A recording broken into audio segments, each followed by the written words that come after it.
This podcast is brought to you by eHarmony, the dating app to find someone you can be yourself with. Why doesn't eHarmony allow copy and paste in first messages? Because you are unique, and your conversations should reflect that. eHarmony wants you to find someone who will get you. How are you going to know who gets you if people send you the same generic conversation starters they message everyone else? Conversations that actually help you get to know each other. Imagine that. Get who gets you on eHarmony. Sign up today. Acast powers the world's best podcasts. Here's a show that we recommend. What is The Briefing Room? It's a behind-the-scenes look at how the criminal justice system works and the lives of the people within that system. If you love true crime, well, these are the real people who do the job every day of making sure justice is served. Hi, I'm Detective Dave. I'm Detective Dan. Together we have decades of experience in local law enforcement, a profession that we think is often misunderstood. So we're going to explore how to do it right, and we won't shy away from when it's done wrong. These are stories you'll hear nowhere else. Unique, frank, and unvarnished. From the team that brought you Small Town Dicks, this is The Briefing Room. Episode 1 drops on August 30th. We'll meet you in the briefing room. Acast helps creators launch, grow, and monetize their podcasts everywhere. Acast.com.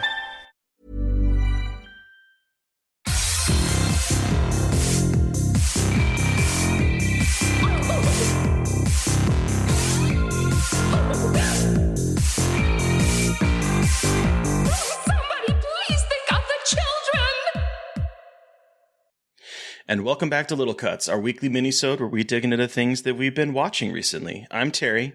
And I'm Mary Beth. This week we're talking one sad horror movie, every first letter of that capitalized, a hidden found footage gem, a darkly comedic home invasion-ish, a claustrophobic sci-fi thriller, and then it's time for some pretty intense video conversations. Yeah. Let's start off with this sad horror movie, though. Okay, so I have been watching a million things trying to catch up before the end of the year, before I have to make lists, and we have our podcast recording about it, and so it's just been like a big flurry of things, which has been very fun. So this one is My Heart Can't Beat Unless You Tell It To. Oh, yeah. Which I had it was like talked about from festivals, and I wasn't sure about it, and then it just hit Shudder, I believe, yesterday, or this week. And I decided to watch it because we were texting about it, and I thought, I have a vibe for this. It is, but the film is about a brother and a sister, Dwight and his sister Jessie, who are taking care of their younger brother Thomas, who is very sick, and it's discovered that Thomas is a vampire, basically. They don't say vampire, but he drinks blood. He can't go out in the sun. But he isn't the kind of vampire. He's a sickly vampire. Like, he's super weak. He can't really do much. He can't leave the house. And so Dwight and his sister, Dwight, who's played by Patrick Fugit, who is incredible in this movie, they have to go out and kill for their brother to get him blood. Right. And so they're in this incredibly precarious situation where, like, they're trying to find victims for their brother to keep him alive, but the bodies are piling up. And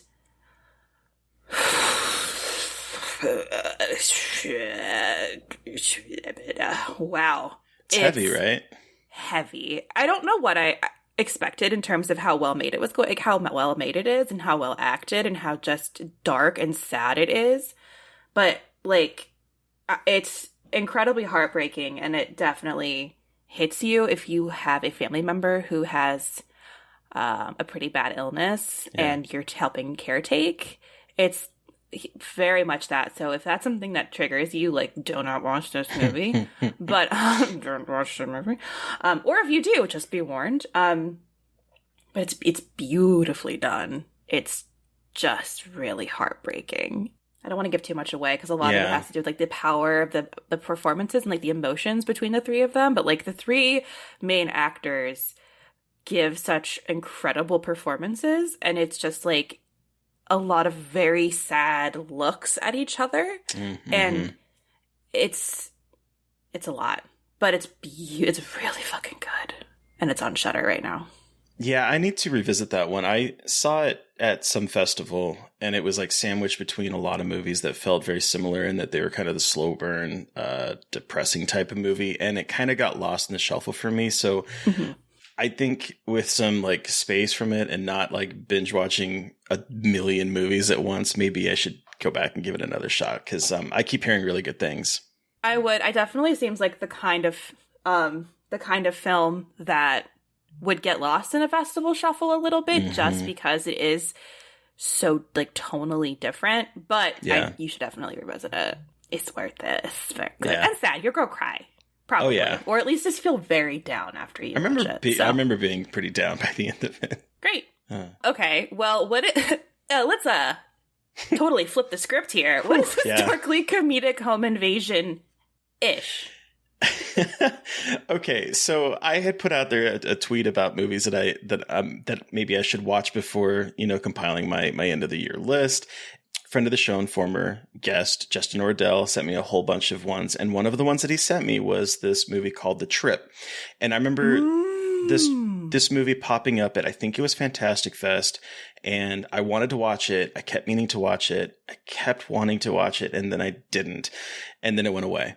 But it's on Netflix now. It's streaming on Netflix, and I didn't realize that it was on Netflix. And so the moment he said that, I was like, "Ooh, I need to watch that movie." And it is a trip. It's about this couple, this man and wife. The wife is played by Noomi Rapace. I think. Yeah. They are both kind of failing filmmakers. She's an actress. He's a director. He's directing soap operas. And it's obvious that like this was a last ditch effort on him. She's acting in commercials for pharmacy like drugs and stuff. And they decide they're going on a trip to the man's father's cabin. One of the shots of the film early on is him preparing for the trip, and he is buying a bunch of supplies, and there's a conveyor belt, and you see going down the conveyor belt a hammer, rope, 2 rolls of tape, and a hacksaw. Sounds kinky. Yeah, except he wants to murder his wife. Kinky. And then at the very beginning of the film, so it's set up. They're there. They argue back and forth. They have little tiffs and whatnot. They obviously have a lot of drama between the two of them over money, over like relationship stuff. And while she's in the corner of the room, he sneaks up on her with a hammer, and he's about to hit her, and she spins around and zaps him with a taser. Fuck yeah. That's all I'm going to say about this movie, because part of the surprise and fun of this movie is watching this sort of events unfold, because it's not just the two of them. There's more. I've heard that. It's on Netflix, right? Like it is on Netflix. Yeah. Yep. Is it worth it? Because Steve and I were looking at it to watch the other day, and we weren't sure. I loved it, but I will put a little asterisk and a caveat, because there is a sequence involving sexual assault that is almost played for a joke. Ooh, I will fight God. No, interesting. And not so much that the sexual assault is played as a joke, but okay, all right. Who? Okay. Who? And it's like this movie had this very fun vibe, and it was like I was laughing along, I was enjoying it. It was like constantly going 3 days earlier, 5 days earlier, like flipping back and forth in time, telling this complicated story of how these two got here and what's happening. And then that happens, and I'm like, oh, this really killed my vibe. And then it kind of goes back to the more fun. So I was like, I don't really like this scene. Okay. I would be fine if it was like just changing the tone immediately and just like this was the rest of the movie, or it was going to keep a more serious tone. But it has this one scene that's like, is this serious? Is it a joke? I don't know what they're trying to do with it. And then it goes back to jokey, almost Looney Tunes-esque violence. And it's really weird. And I had a problem with it. But the rest of the film, I think, is really great. Okay. It's just a weird moment. That is weird. That I have to like caveat. Yeah, no, for sure. I'm Appreciate that. Interesting. Okay. Well, now I really want to watch it because now my curiosity is piqued because I'm a psycho and everyone knows I like rape revenge movies and I'm always so fascinated how sexual assault is used on screen. Huh. Okay. Yeah. I'll have to give that Maybe we'll have a little bit more of a little more in-depth talk once you see it. Okay. Yeah. Okay. So this hidden found footage gem. I'm excited for this one. So you all know I'm always looking for weird shit to find on the internet and watch, and I was looking, it was like by happenstance, someone on Reddit posted, was it Reddit? Posted a list of like all of the folk horror that I've seen. And I love folk horror. Mm-hmm. So I was scrolling through the list and like there was some weird shit on there and I was like super vibing with everything. And there was one title that had a really cool cover called The Land of Blue Lakes. And I just was drawn to it. I hit it, and it's from this year, and it is a Latvian found footage movie. And I was like, how have I not heard of this? It had 7 reviews on Letterboxd, so you know it's good. And it was on Tubi. Oh. Tubi comes in clutch with these found footage movies, I swear to God. They really do. It's incredible. And so it was like less than an hour and a half long, and I thought, all right, we're going to watch a cool found footage movie and see what happens. It is folk horror. It has some really great performances. It's a little slow at parts, but I was really pleasantly surprised. It's not the best found footage movie I've ever seen, but it's got some of like the most authentic kind of dynamics between the characters. Like I know in found footage movies, people are like, oh, it's so forced, but like these people in the film feel like friends. And so there are 5 people, all friends, one of them, and they're going to the Land of Blue Lakes, which is like, it's basically a bunch of lakes connected, and they're going kayaking across the lakes to get to this historical spot that's a sacrificial stone where their ancient ancestors used to kind of have commit sacrifices to the gods before Christianity came and took over and like kind of colonized the area. So that kind of like gives you a vibe. And so they're all vloggers, and like that kind of was like, oh God, but it wasn't like super obnoxious, like, and that's kind of a conceit for why this guy is filming, because he has he's like wants to make a YouTube video. They're kayaking and strange shit starts happening, and it's like pretty slow at first. It's pretty slow, but like it's got some weird dread built into it that like I might have been reading too much into, but because it's folk horror and there's something that happens towards the beginning with a camera being used while they're all sleeping. Oh. Which was incredible. And it just feels like all of a sudden nature is like conspiring against them.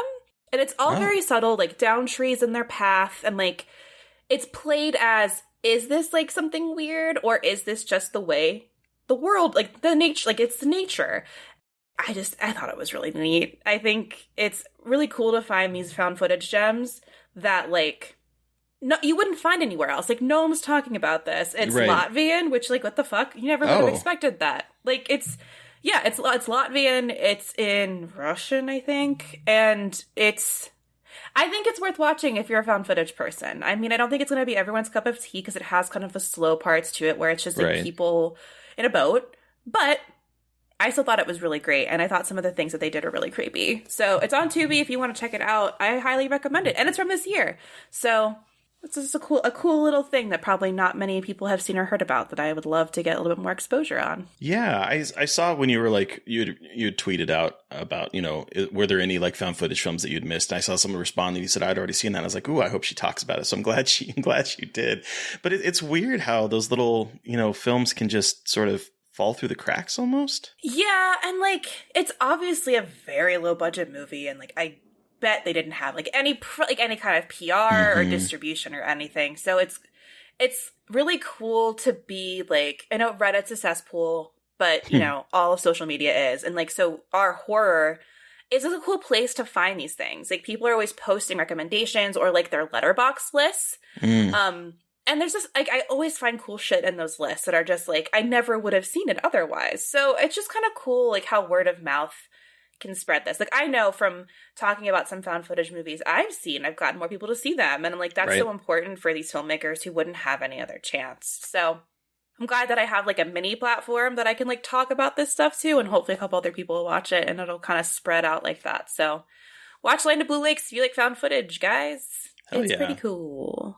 So yeah, I highly recommend. More folklore, please. Yeah, seriously. Folklore found footage. There's a couple. I keep finding them, so I want more of them. But okay. Claustrophobic sci-fi thriller. Mm-hmm. Tell me more. So I also had thrown a tweet out there about, like, what is a movie that no one has seen or that you haven't heard people talk about, yada, yada, yada, right? Because I wanted to watch them for our end of the year list, maybe. And Megan Navarro, she just was a guest, had responded about, do you hear that? Oh, that was weird. Monica? I wonder if that'll come up on recording. It was like this really weird, like, noise. It was weird. Anyway, so Megan Navarro responded. That's bad. We're never going to be able to get off this call. Responded with this little sci-fi French thriller called Meander. Okay. Which I had never heard of. You texted me about this one. Had not heard of it either. It is about this woman she's walking by the side of the road, and she's looking for a ride, and she gets picked up by this driver. And at first he wasn't going to pick her up, and then he's like, the gas station's just down the road if you want to go. And then she decides she's going to take the ride with him. And while she's in the car with him, there's a news report comes on about a serial killer who has a cross tattoo, and he happens to have a cross tattoo on his hand, who has been killing people and like mutilating their bodies. Oh. She hears that. There's like this really tense moment. They fight. She gets her head slammed against the dashboard, and then she wakens up and she is in completely different sort of futuristic sci-fi clothing. She has this like weird circular attachment on her arm that has a yellow light and has like a LED type screen on it, and she's in this really small concrete room and with no apparent means to escape. But before she can really figure out what's going on, a door opens at the very end. She crawls through. And when I say small room, I'm talking she is like crouched. And then this door opens up and she has to like basically like shimmy her way through it. And she sees ahead of her a sky opening. She can escape. She's trying to go through there. And then something cuts her off and forces her down another path. And then her little bracelet thing starts. It was starting to count down, and eventually it starts to like D, and these little things come out of the wall, and it's obvious that bad things are going to come out of that. And then this opening opens up on the side, and she rolls into it, and she is in this little glass container as flames like burst through and like burn the entire hallway that she was just in. And so we're following her climbing through this very precarious, strange tunnel that is full of all these little traps. And you don't know what's going on. You don't know why she's there. You don't know why she's in different clothes. You don't know where the serial killer is. And you're trying to figure out what is going on. All right. And that's about all I can really say about the plot without like diving into spoilers. I will say that going into it, when I first started watching it, I was like, oh, well, I know that this is it. And then I started to like piece things together a good while before the movie kind of unspools them. I was a little ahead of it, but it didn't dampen my entertainment for it. And it definitely keeps things twisting in terms of like what she is being faced with threats, and the tunnels get even thinner and thinner. And if you don't like claustrophobic things, like this gives Descent a run for its money in terms of like the claustrophobia. But it's a really great little French film by a director. His name is Mathieu Turi. He's the writer and director for it. And I really, really dug it. Hell yeah. Where did you watch it? It's on VOD. I had to rent it. Okay. That's not bad. But really liked it. Okay, cool. It sounds like it has does it have Saw vibes? A little bit. A little bit. It sounds a little bit like it. Mm-hmm. But again, that's just what you've told me. Okay, cool. Fascinating. I hate small spaces, but I like watching them because then I'm not experiencing them, so I can live that fear out vicariously through the television. Cool. Okay. I saw that Megan said that, and I was like, that's one of the movies I have not fucking heard of this year. So, okay. 1 second. Food was delivered. I'm just texting Cassie. Food here. Finally. Oh, there's the dog.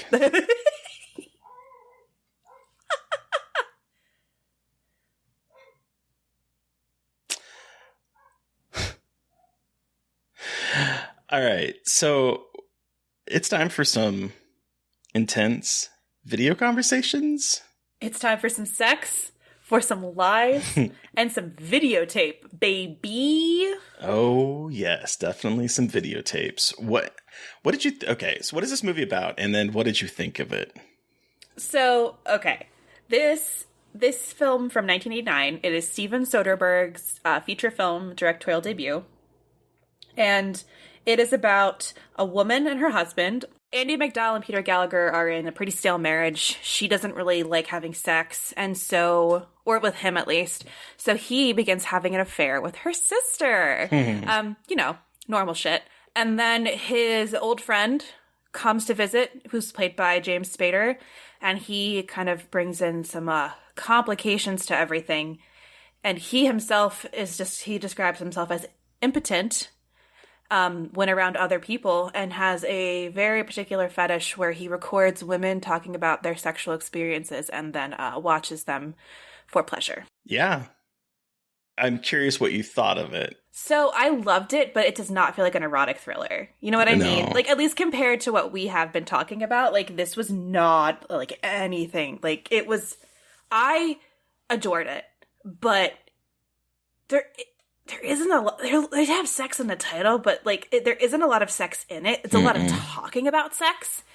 There aren't any weird twists and turns. Like, there's definitely, obviously, like the erotic thriller weird, like not even like it's like a square. Like, it's not even a triangle. It's like all four of these people are just like in this weird like quad of sexual energy and repression and weird talking about sex, but there isn't, like, the stakes aren't super high. And it's a lot of just, like, sad people looking for connection more than anything else. Yeah, it's more of a erotic drama, I would say, but even, like, the eroticism is reduced because it's not, I mean, it's kind of weird going from watching A Stranger at the Lake to where it's, like, penis on display and sex on display to like, coming on camera.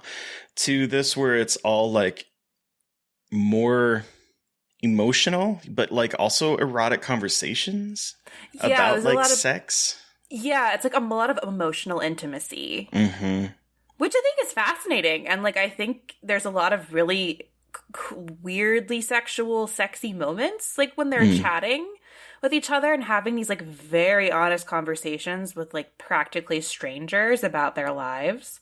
But it's not like what we've been talking about. I don't think I would have called it an erotic thriller whatsoever. I wouldn't have either. I mean, I'm glad I watched it, though. Like, I really, really liked it. I am, too. And, you know, it's always interesting to go back to a director's, like, through their filmography and see, like, where they started out at. Because you can see some of the things that, like, have carried through his career. One of the kind of stylistic choices that, like, really kind of weirded me out in the beginning was when they're having telephone conversations. It's as if they're in the same room. Like, it's not like how it normally is where you hear them and it's like maybe muffled through like the receiver or like they sound far away. No, they're like having conversations as if they're just chatting with each other in the same room. I thought there was like a weird audio mixing problem at first. I was like, oh no, this is on purpose. Yeah, no, I did too. I was like, this is really weird. And then I was like, oh, this is a stylistic choice. And it does add to like some of the intimacy. Like this movie is very intimate and the conversations that they have are so, I was enthralled just hearing them talk about their sex lives or lack thereof or their issues or it just, I don't know. It really like pulled me in and I was just like, I just want to watch these videotapes. Right. And like, it's just a lot of like, the writing is so honest that like, it doesn't feel like these contrived like ways of talking about sex and love. Like, it's very, very honest, vulnerable dialogue. And it feels like you're watching a play. It like reminded me of a play a little bit. Yeah, this could easily be turned into a play. Yeah, like it's incredible the amount of emotion. Andie MacDowell in this movie is fucking incredible as this like repressed housewife who's just like trying to understand what sex is, and it's just like incredible. And it's not like the whole like, oh, she finds sex through like a hot affair with like a hot boy. It's so much more complex than that. And it's beautiful and heartbreaking. Yeah. And I don't know. It's, again, not really an erotic thriller, but definitely worth seeking out.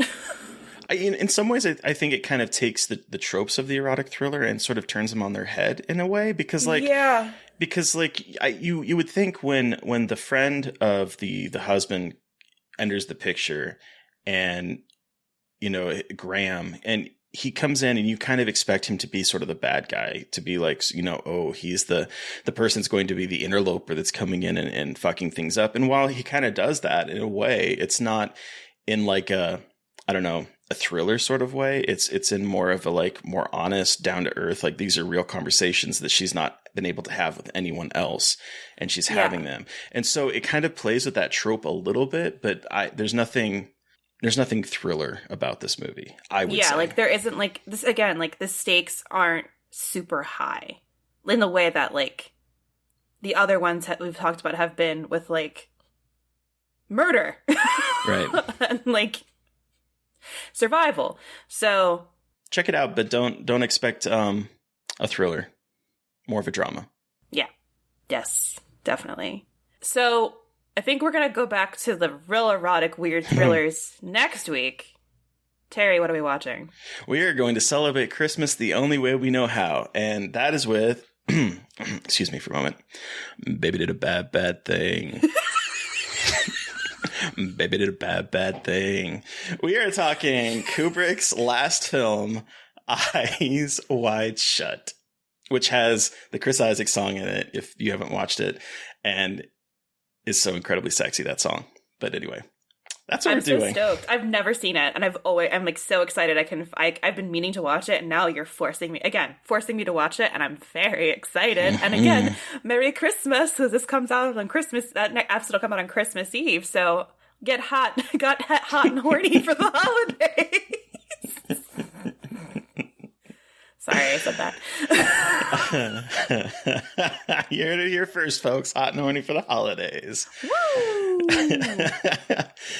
Okay, but who are we talking with on Monday, Mary Beth?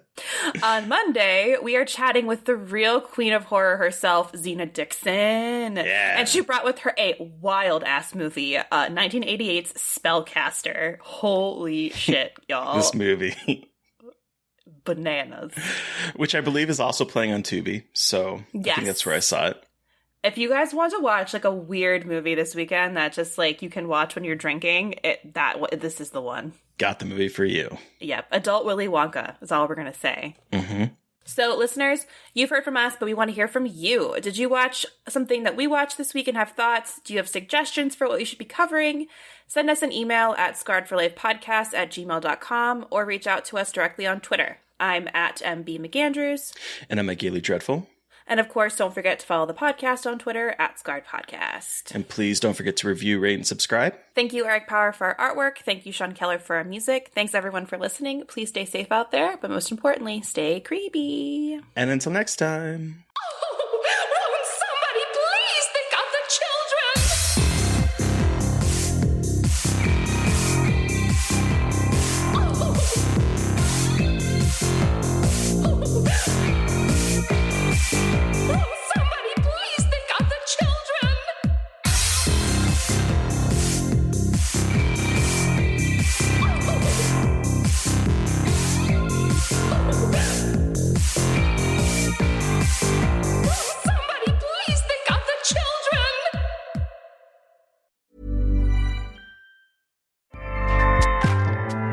Acast powers the world's best podcasts. Here's a show that we recommend. What is The Briefing Room? It's a behind-the-scenes look at how the criminal justice system works and the lives of the people within that system. If you love true crime, well, these are the real people who do the job every day of making sure justice is served. Hi, I'm Detective Dave. I'm Detective Dan. Together, we have decades of experience in local law enforcement, a profession that we think is often misunderstood. So we're going to explore how to do it right, and we won't shy away from when it's done wrong. These are stories you'll hear nowhere else. Unique, frank, and unvarnished. From the team that brought you Small Town Dicks, this is The Briefing Room. Episode 1 drops on August 30th. We'll meet you in the briefing room. Acast helps creators launch, grow, and monetize their podcasts everywhere. Acast.com.